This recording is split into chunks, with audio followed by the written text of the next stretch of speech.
जीवन में किसी भी व्यक्ति को अपने बच्चों से इन दो चीज़ों की उम्मीद कभी भी नहीं रखनी चाहिए।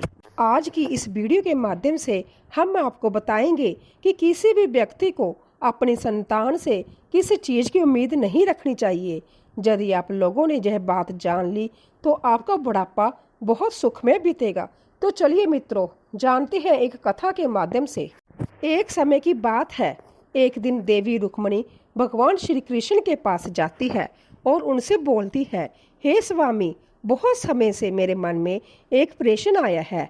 आज मैं उस प्रश्न का उत्तर आपसे प्राप्त करना चाहती हूँ। देवी रुक्मिणी की बात सुन भगवान कृष्ण बोलते हैं, हे देवी, आप मुझसे जो प्रश्न पूछना चाहती हैं निसंकोच मुझसे पूछ सकती हैं। तब देवी रुक्मिणी बोली, हे प्रभु, मैं जानना चाहती हूँ कि वह ऐसी कौन सी चीजें हैं जिसकी उम्मीद माता पिता को अपनी संतान से कभी भी नहीं करनी चाहिए। देवी रुक्मिणी की बात सुनकर भगवान श्री कृष्ण बोलते हैं, हे देवी, इस प्रश्न का उत्तर मैं आपको एक कथा के माध्यम से दूंगा। आप मेरे द्वारा सुनाई गई इस कथा को ध्यानपूर्वक अवश्य सुनिए। तब भगवान श्री कृष्ण कथा को शुरू करते हैं। वह कहते हैं, हे देवी रुक्मिणी, एक समय की बात है, एक गांव में एक किसान अपनी पत्नी के साथ रहता था। उसका नाम था माधव। माधव अपनी पत्नी देवकी के साथ हंसी खुशी अपना जीवन व्यतीत कर रहा था। तभी कुछ समय बीतने के बाद माधव की पत्नी देवकी गर्भ धारण करती है। माधव इस बात को सुनकर बहुत खुश होता है। वह अपनी पत्नी की सेवा करने लगता है। धीरे धीरे 9 माह का समय बीत गया। अब देवकी का प्रसव का समय आ गया था। माधव अपनी पत्नी को लेकर गांव के अस्पताल में ले जाता है। वहां देवकी एक पुत्र को जन्म देती है। देवकी ने जिस पुत्र को जन्म दिया था उसकी एक आंख खराब थी। जब यह बात माधव को पता चलती है तो वह अपनी पत्नी को सहारा देने लगता है। तभी अस्पताल का एक कर्मचारी माधव से बोलती है, यदि आप चाहे तो अपने पुत्र को अपने एक आंख दान दे सकते हैं। कर्मचारी की बात सुनकर माधव आंख देने से मना कर देता है, परंतु उसकी पत्नी देवकी अपने पुत्र को आंख दान देने के लिए तैयार हो जाती है। माधव अपनी पत्नी देवकी को बहुत समझाता है कि वह ऐसा ना करे। तब देवकी अपने पति माधव से कहती है, देखिए जी, मेरा आधा जीवन तो बीत गया है, बाकी आधा भी बीत जाएगा, परंतु मेरे पुत्र का पूरा जीवन अभी बाकी है। इसीलिए मैं अपनी एक आंख अपने पुत्र को दान देती हूँ। उसके बाद देवकी अपने पुत्र को अपनी एक आंख दान में दे देती है, जिसके बाद देवकी का पुत्र और भी सुंदर दिखाई देता है। परंतु देवकी अब काणी हो चुकी थी। समय बीतता गया। देवकी अपने पति माधव और पुत्र के साथ बहुत खुश थी। एक दिन माधव को एक बैलगाड़ी ठोकर मारकर चली जाती है, जिस कारण उसकी मृत्यु हो जाती है। जब यह बात माधव की पत्नी देवकी को पता चलती है तो वह बहुत रोती है। वह सोचती है, मेरे घर में कमाने वाले केवल मेरे पति ही थे। मेरा पुत्र तो अभी बहुत छोटा है, मैं इसका पालन पोषण कैसे करूंगी। देवकी अब बहुत अकेली हो चुकी थी। अपने पुत्र के पालन पोषण के लिए वह दूसरों के घरों में बर्तन साफ करने का कार्य करने लगती है। इस प्रकार वह अपना और अपने पुत्र का पालन पोषण करती थी। समय बीतता गया। देवकी का पुत्र अब बड़ा होने लगा था। एक दिन देवकी अपने पुत्र को लेकर एक विद्यालय में दाखिला करवाने जाती है। वहां के मास्टर देवकी से कहते हैं, देखिए बहन, इस विद्यालय में केवल अमीर घर के बच्चे ही पढ़ते हैं। इस विद्यालय का खर्चा बहुत है। तुम्हारी हालत देखकर मुझे नहीं लगता कि तुम अपने बेटे की पढ़ाई का खर्च उठा सकती हो। इसीलिए तुम अपने बेटे का दाखिला किसी सरकारी स्कूल में करवा दो। मास्टर की बात सुनकर देवकी बोलती है, हे मास्टर जी, मैं अपने बेटे की पढ़ाई का पूरा खर्च उठाऊंगी, आप इसका दाखिला करिए। अब देवकी के सर पर और खर्चा आ गया था, इसीलिए उसने अब 5-6 घरों में बर्तन धोना और सफाई करने का काम करना शुरू कर दिया था। देवकी रोज अपने बेटे को स्कूल लेने और छोड़ने जाया करती थी।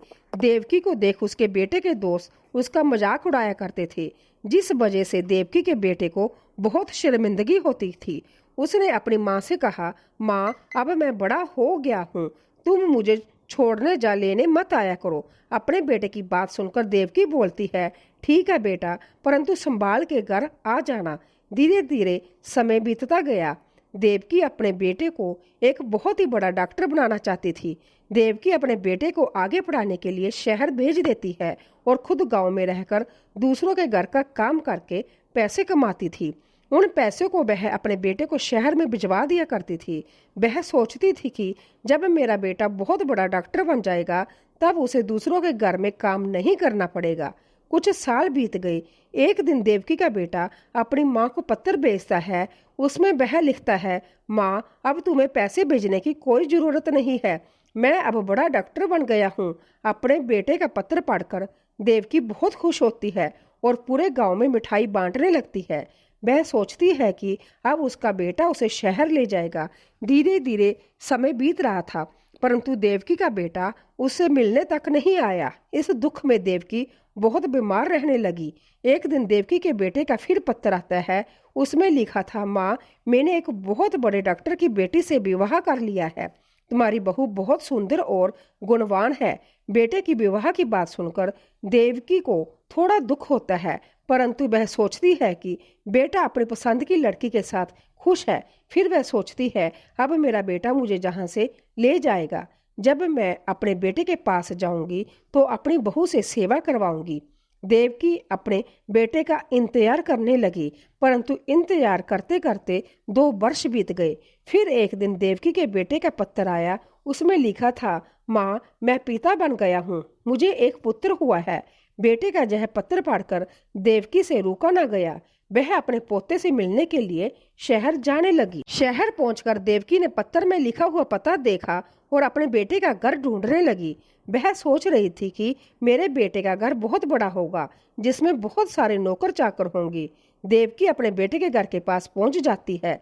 दरवाजे पर खड़े 2 पहरेदार देवकी को बोलते हैं, तू कौन है बुढ़िया, और इस घर में क्यों घुसी चली आ रही है? देवकी पहरेदार से बोलती है, इस घर का जो मालिक है मैं उसकी माँ हूँ, तुम मुझे अंदर जाने से रोक नहीं सकते। देवकी की बात सुनकर पहरेदार उस पर हंसने लगते हैं और बोलते हैं, खुद का हुलिया देख, चेहरा तेरा काला है, एक आंख नहीं है, देखने में तू भिखारी लग रही है और खुद को इस घर के मालिक की माँ बता रही है। तब देवकी अपने बेटे का पत्र उन पहरेदारों को दिखाती है, जिसे देखने के बाद पहरेदार देवकी को अंदर जाने देते हैं। जब देवकी अंदर जाती है तो वह देखती है कि आंगन में पालने में उसका पोता था। वह अपने पोते को देखती है और गोद में उठा लेती है। जैसे ही वह अपने पोते को गोद में उठाती है, उसका पोता रोने लगता है। रोने की आवाज़ सुन देवकी की बहू बाहर आ जाती है और अपने बेटे को किसी भिखारी की गोद में देखकर शोर मचाने लगती है। वह बोलती है, तू कौन है बुढ़िया, और मेरे बच्चे को लेकर कहाँ जा रही है? तब देवकी बोलती है, बेटी, मैं तेरे पति की माँ हूँ, तेरी और इस बच्चे की दादी। देवकी की बातें सुन उसकी बहू अपने पति को बुलाती है और बोलती है, सुनते हो, देखो कोई भिखारी बुढ़िया आकर तुम्हें अपनी माँ बता रही है। अपनी पत्नी की आवाज़ सुनकर देवकी का बेटा भागा भागा नीचे आ जाता है और अपनी माँ को देख बहुत हैरान होता है।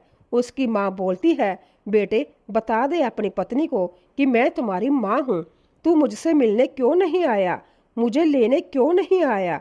देवकी अपने बेटे से बातें करने लगी। तभी उसकी बहू बोली, आपकी माँ भी है, कभी बताया नहीं, देखने में तो कोई भिखारी लग रही है, एक आंख नहीं है, फटे पुराने कपड़े हैं। अपनी पत्नी की बात सुनकर देवकी का बेटा बोलता है, मैं नहीं जानता इस औरत को, कौन है यह? जरूर यह पैसे चुराने आई है, इसीलिए अमीर के घर में घुसकर यह नाटक कर रही है।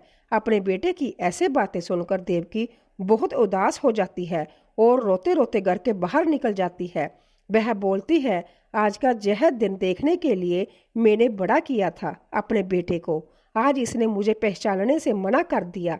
मैंने इतनी मेहनत करके इसे पढ़ाया लिखाया और आज इसने अपनी माँ को पहचानने से इनकार कर दिया। यह सब कहते कहते देवकी घर के बाहर पहरेदार के कमरे में जाती है और बोलती है, क्या तुम मेरे लिए एक पत्र लिख सकते हो? तो पहरेदार देवकी के लिए पत्र लिखने लगता है। पत्र पूरा होने के बाद देवकी पहरेदार से पानी मांगती है। जब वह पहरेदार पानी लेने जाता है तो देवकी अपनी साड़ी से खुद को बांधकर पंखे से लटक जाती है। पहरेदार जब यह देखता है तो वह घर में से डॉक्टर साहब को बुला लेता है।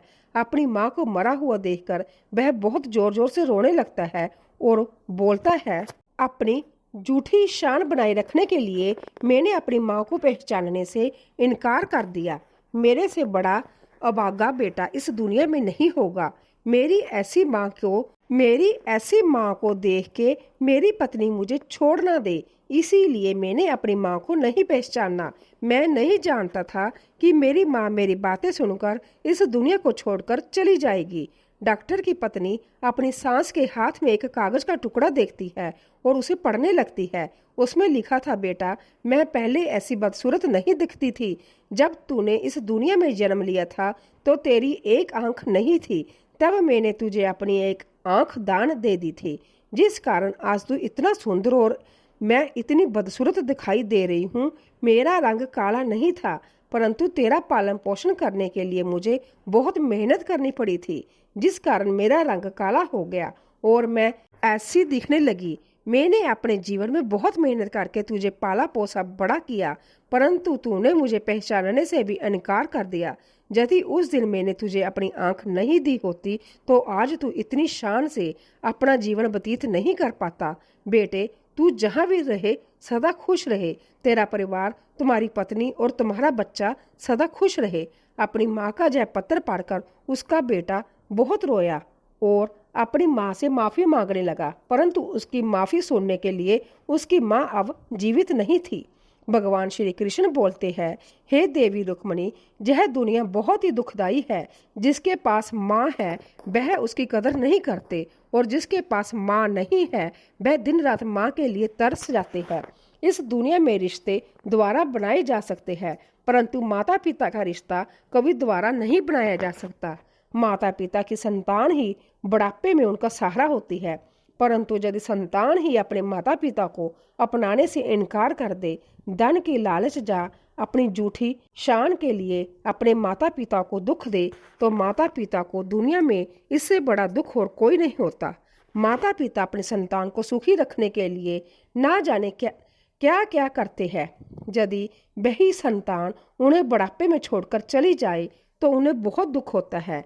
जो बच्चे अपने माता पिता को कहते हैं कि आपने हमारे लिए किया ही क्या है, उन्हें ये नहीं पता होता कि उन्हें बड़ा करने में सबसे बड़ा योगदान उन्हीं का होता है। बच्चों को हमेशा अपने माता पिता का आदर सत्कार करना चाहिए।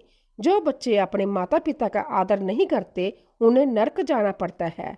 एक माँ अपने बच्चे को जन्म देने में अपनी सुंदरता को त्याग देती है, परंतु वही बच्चे जब बड़े होते हैं तो वह अपने बूढ़े माता पिता को किसी से मिलवाने में शर्मिंदा महसूस करते हैं। संतान को ऐसा नहीं करना चाहिए, इसीलिए बूढ़े माता पिता को अपनी संतान से कोई उम्मीद नहीं रखनी चाहिए। संतान बड़ी होने के बाद अपनी पत्नी के मोह में आकर अपने माता पिता का त्याग कर देती है, उन्हें वृद्ध आश्रम में भेज देती है, परंतु संतान को ऐसा नहीं करना चाहिए। सभी को हमेशा अपने माता पिता का आदर सत्कार करना चाहिए। दोस्तों, उम्मीद करते हैं आपको हमारी आज की यह जानकारी अवश्य ही पसंद आई होगी। यदि वीडियो पसंद आई हो तो वीडियो को लाइक और चैनल को सब्सक्राइब करना ना भूलें। मिलते हैं अगली वीडियो में एक नई जानकारी के साथ। वीडियो को पूरा ध्यानपूर्वक देखने के लिए आप सभी का बहुत बहुत धन्यवाद।